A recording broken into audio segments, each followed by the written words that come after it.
Miles Hawthorne's heart hammered in his chest as he sprinted across the gravel lot toward the rumbling semi-truck. The dusk sky bled reds and oranges, casting sinister shadows across the cargo yard. He'd never been one to panic, at least not until tonight. But everything changed when he discovered the absence of the antique pocket watch heirloom. A priceless family relic, passed down nearly a century. And gone. He skidded to a halt by the cab, breath fogging in the chilly air. His hands shook as he yanked open the door. Inside, the driver, lean, stoic, and shrouded in the dim glow of the dashboard, blinked up at him in confusion. "Sir?" the man said, voice calm yet wary. "Everything okay?" Miles's eyes locked on a crumpled photograph stuck beneath the windshield wiper. A man's face, stern and severe, taken 25 years ago. His brows knit. That face that was him. Almost. Younger, more confident, yet unmistakably him. Surreal. For a moment, Miles felt the world tilt. He'd hired this driver himself, a stranger he'd vetted, background checked, interviewed. How could this be the same person?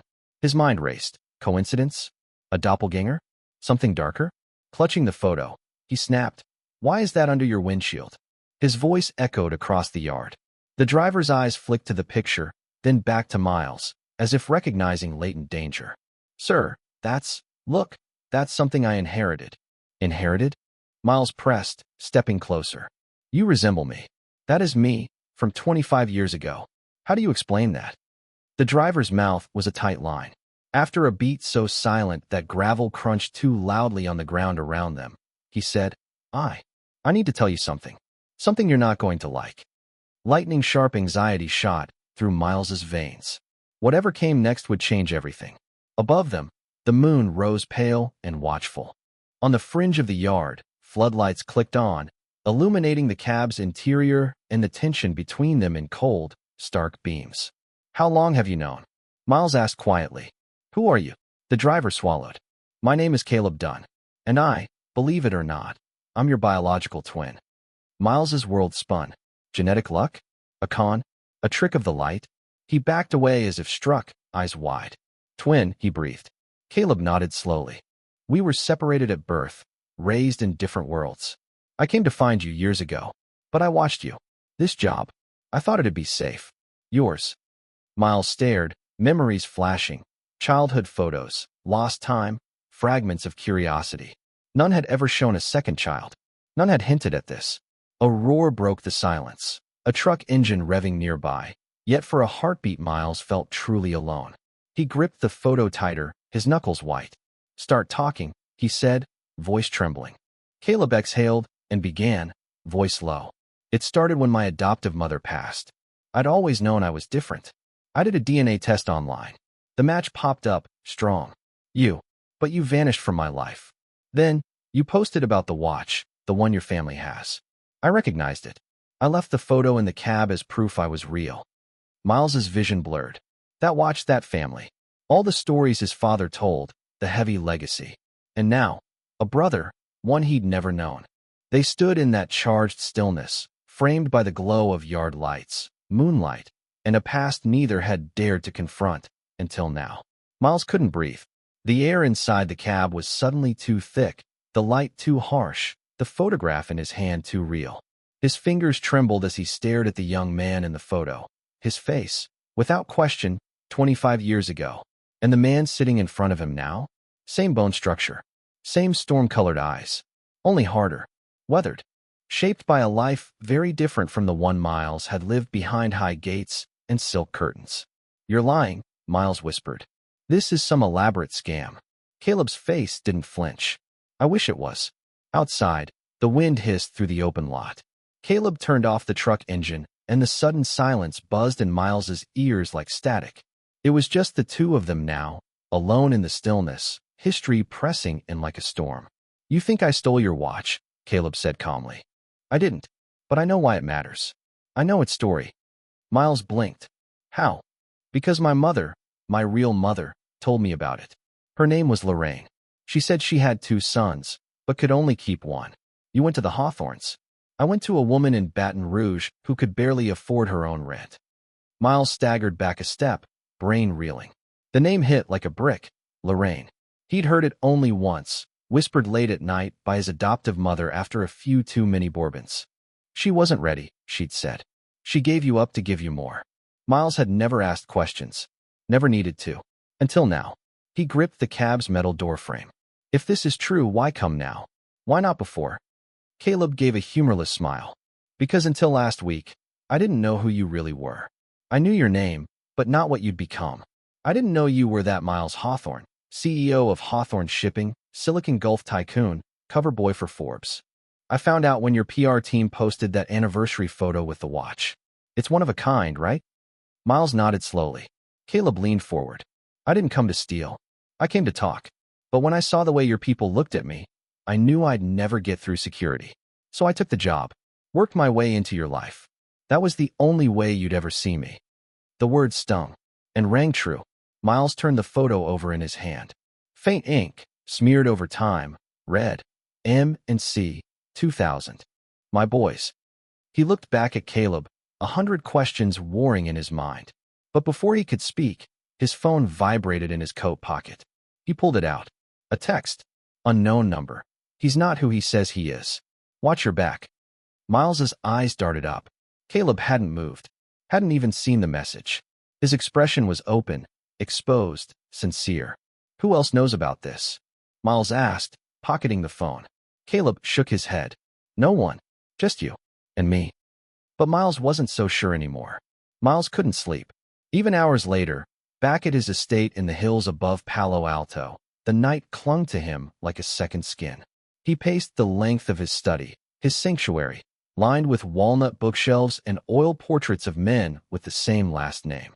Men he'd spent a lifetime trying to emulate. Men he now questioned whether he was even related to. The photo lay on his mahogany desk, weighed down by the missing watch's velvet box, now hollow.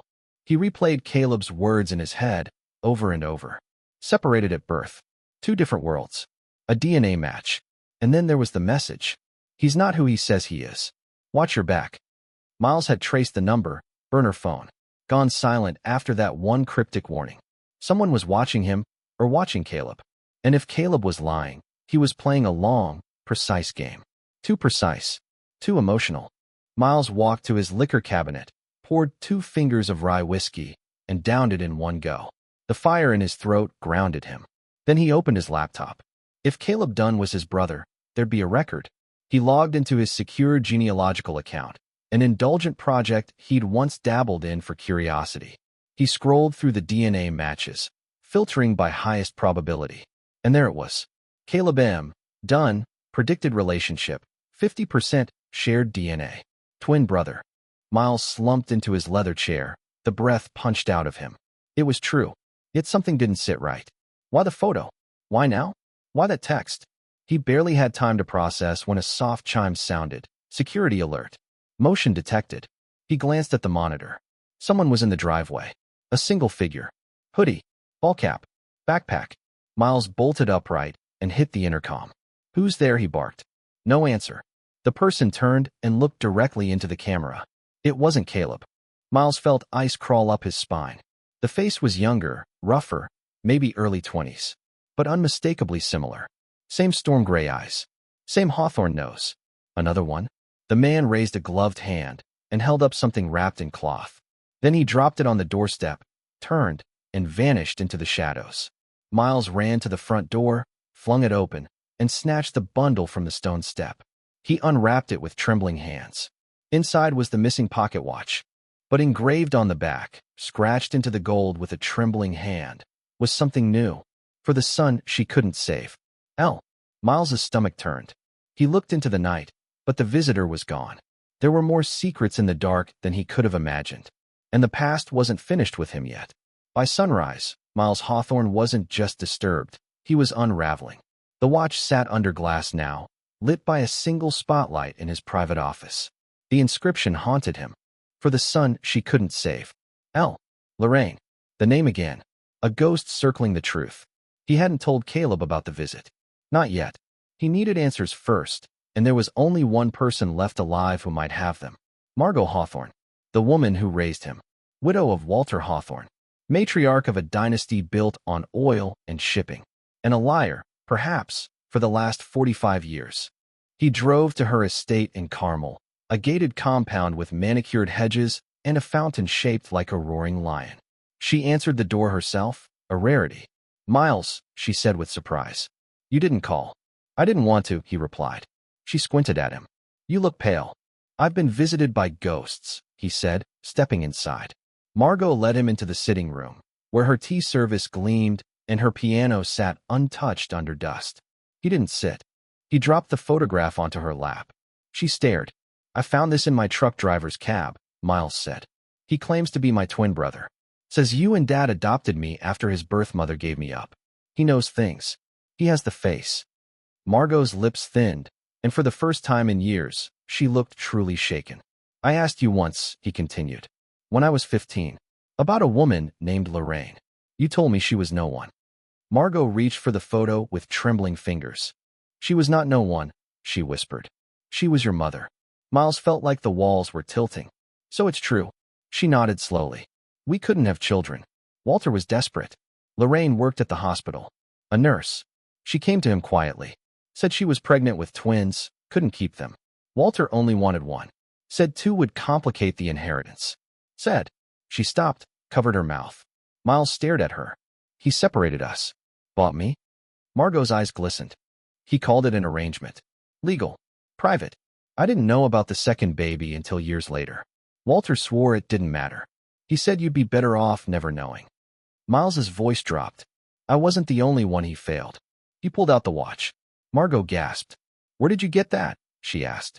"A stranger dropped it at my door last night. It was supposed to be in the safe. Someone opened it, inscribed it, and returned it." She took the watch, opened the back, and froze at the message. For the son she couldn't save. "L," Margot whispered. "Lorraine must have known.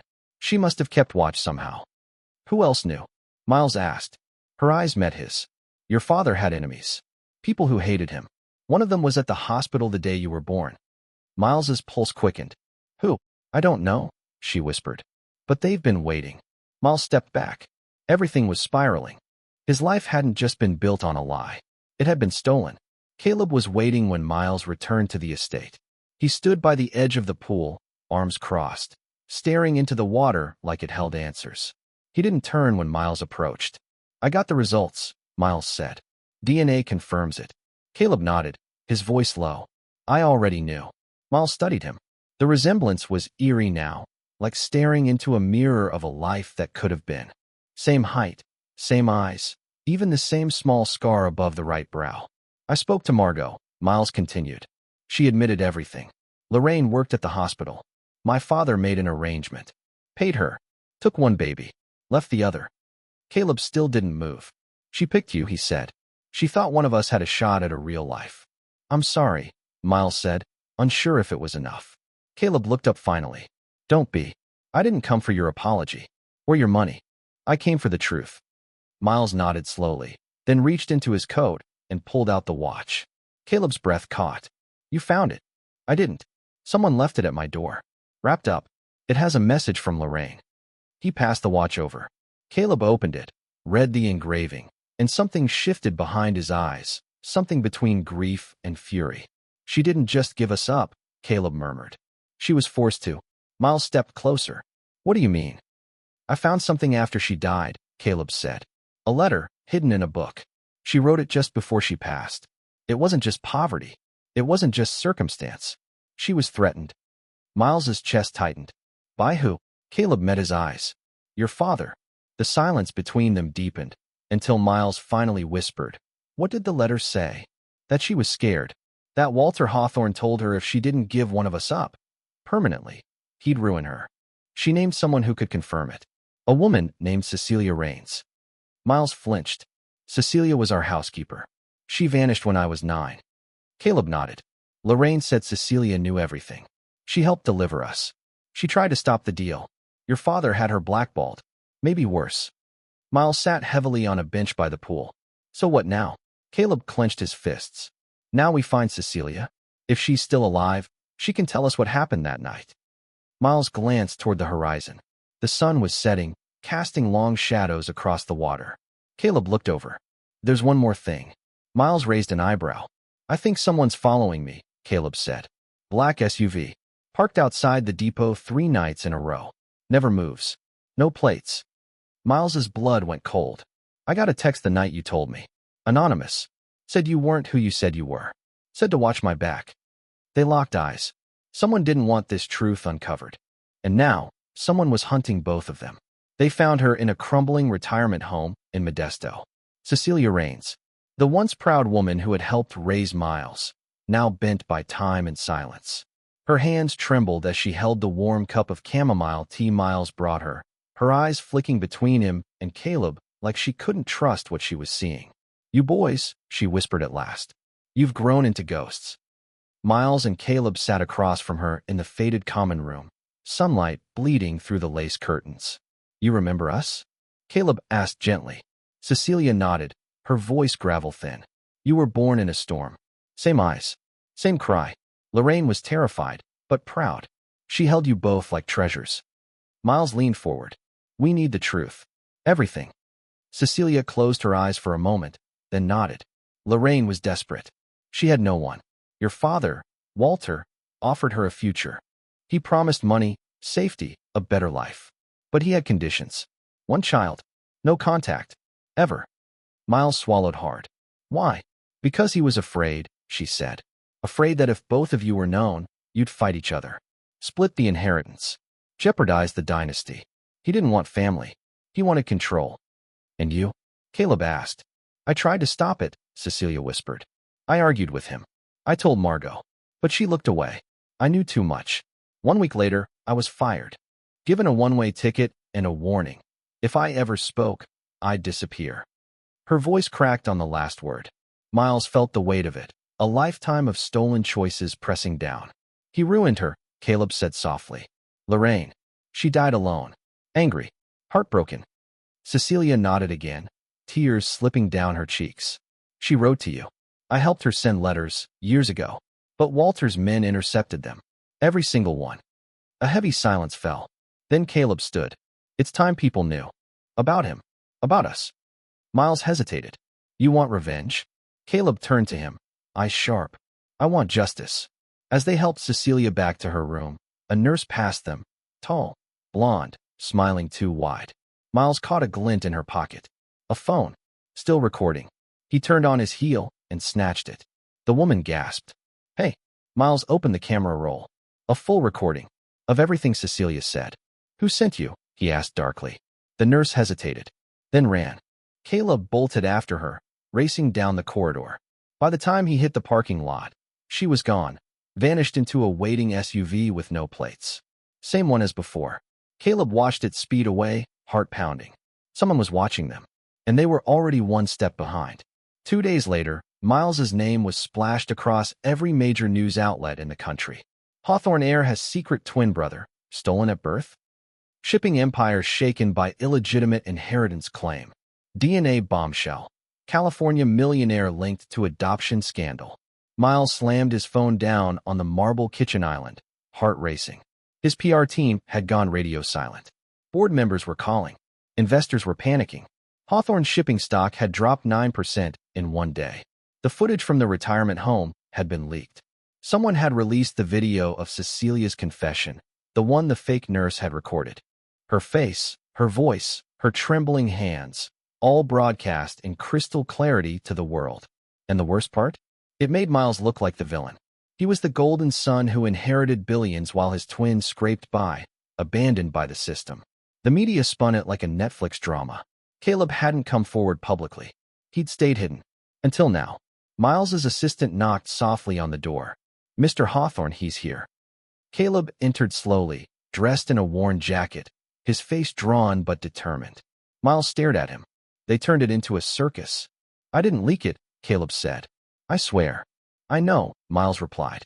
But someone wanted this out. Caleb took a breath. There's more. I've been digging. Miles raised an eyebrow. Walter Hawthorne made similar arrangements before. 2 others. One in Texas, one in Ohio. Quiet payments to women who worked in hospitals.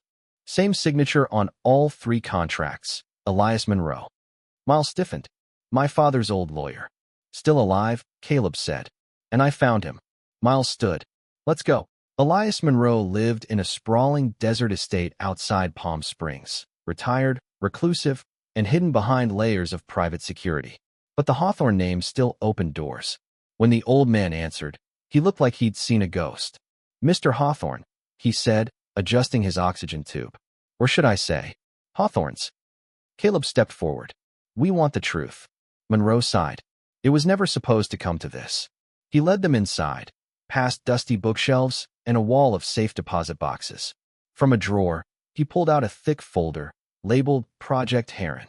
Inside, contracts, hospital records, sealed envelopes. There were 3, he said. Lorraine was the first. Walter had theories. Believed family made empires fragile. So he tested something. Selective inheritance. Control the bloodline. Miles felt sick. He experimented on us? In a way, Monroe said. He called it legacy engineering. He never wanted emotion. Just efficiency. Caleb grabbed the file. How many more? Monroe hesitated. 4, maybe 5, scattered across the country. Miles leaned against the wall, dizzy. So we're not alone? You never were, Monroe whispered. Suddenly, the lights flickered. A sharp sound outside, tire screeching. Monroe's face went white. You have to leave. Now. Miles turned to Caleb. Too late. The front door exploded inward. Men in black. No insignias. No words. Just guns. The front door was in splinters. Glass shattered across the floor. Elias Monroe tried to rise, but one of the intruders shoved him down with brutal force. Get down, Caleb yelled, grabbing Miles and diving behind the couch as a barrage of silenced gunfire thudded into the walls. It wasn't a robbery. It was a cleanup. They're not here to scare us, Caleb growled.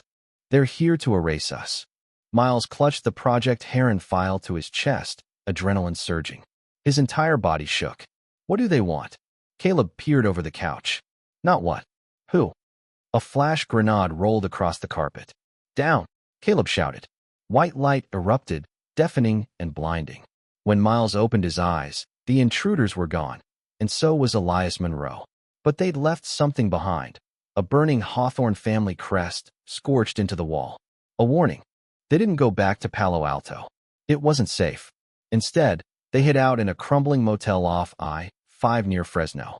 Caleb paced the room like a caged animal while Miles scanned the Project Heron documents with trembling hands. 5 other names. 5 other possible siblings. Some adopted. Some abandoned. One marked deceased, 1999, auto accident. One flagged as surveillance terminated, unresponsive. And 3 others? Unknown.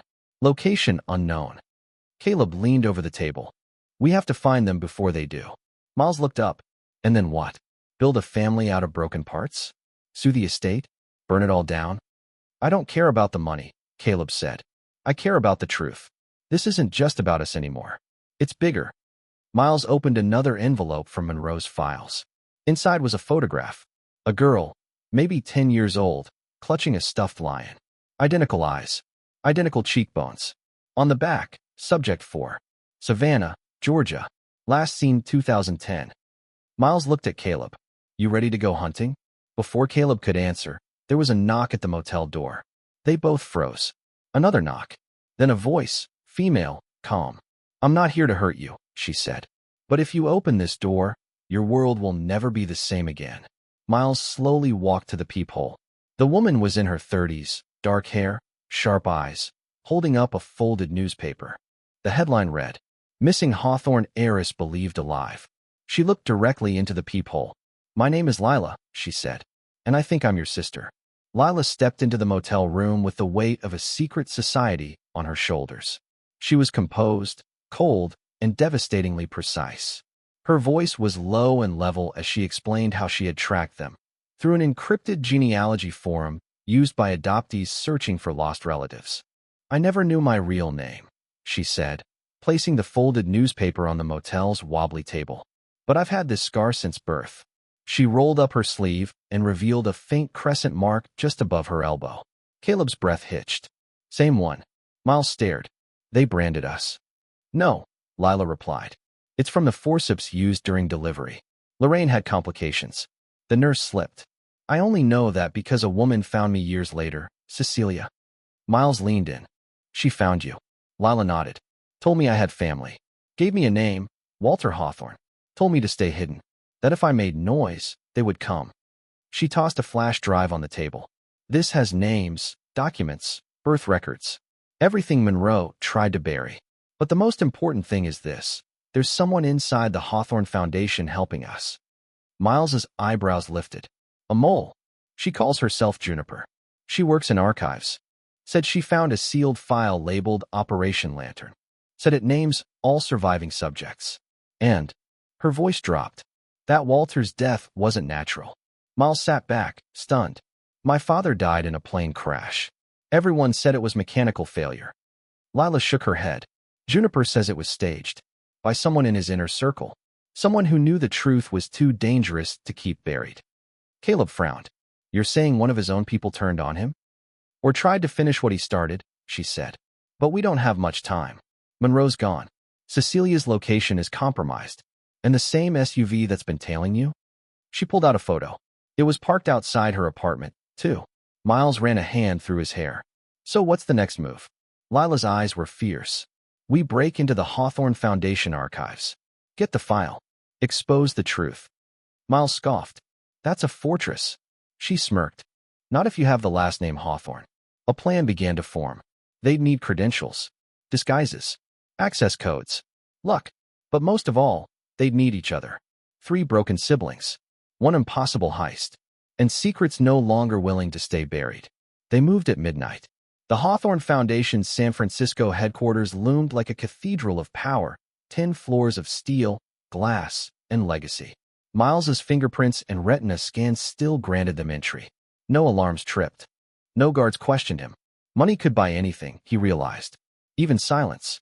Caleb and Lila waited in the van across the street, dressed in dark gray, earpieces crackling with every breath. Miles stepped through the lobby alone, flashing a forged visitor badge from L. Monroe Consulting, a ghost tribute to the lawyer who died for this truth. He took the express elevator to the archives sublevel. Everything smelled of old paper and cleaner. Dust coated the shelves. A lone guard sat reading a romance novel at the end of the hall.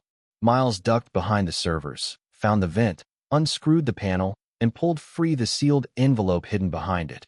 Exactly where Juniper had said. Operation Lantern. He flipped it open. Files. Photos. A list of names. 7 children. Only 4 accounted for.